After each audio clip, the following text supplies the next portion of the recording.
May gastro. Oh, tabingi ka na. Oo, sir, nandito sa ano. Bakit tabingi ka? Sino nag-consulting sa'yo? Hindi ako nagpabusin. Nagpatunog? Ha? Napahirot lang ako dun sa may Guadalupe. Oh, gumaling. Pero hindi nga eh.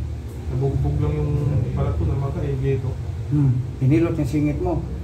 Dito yung pinanalan. Oh, tapos ito binanatan niya yan. Saglit lang.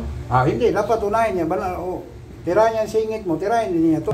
Kumikirot. Kita ng posisyon mo pag-higas, makirot. Pero ngayon, tabingi ka. Pero gumaling ka doon, guminhawa.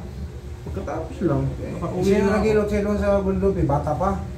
May edad din sir eh. Baka to. Lalaki, bunsiting. Pinatunog nila. Patunog din. Oh, bunsiter yun. Ginunaya na naman ako noon ah. Tingnan mo, gaya-gaya nila, puro mali. Oh. Kilala niyo yan sir?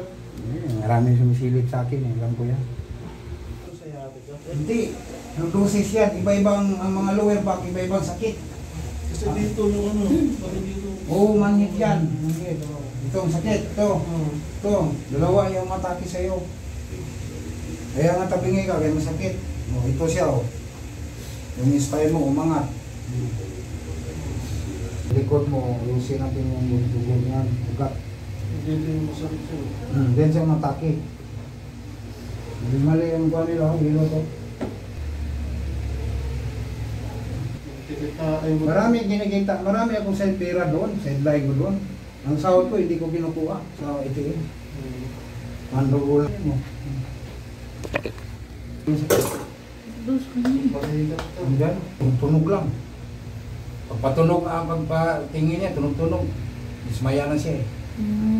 Sabi niya. Kaya may kasama daw siya na nagpahilot o napatunog daw gumaling. Baga, dislocate yun. So, dislocate yun. Kaya nakuha. Kasi bullshitting eh. Kaya nga siguro. Oh, kaya pala dinikit sa'yo yan. Kaya nga. Bigay mo ba ang pera mo? May bigyan niya, 8,000. Sabi ano gagawin nila sa check? Ano doon? Injectionan ka lang. Yung iba nga, nag-asawa. 18. Ha? Gusto mo magkaanak? Pagkasal mo sa Panginoon. Diba? Oh, yun. Oo, kabiyahin na siya bukas. Katulog mo na siya. Inshallah.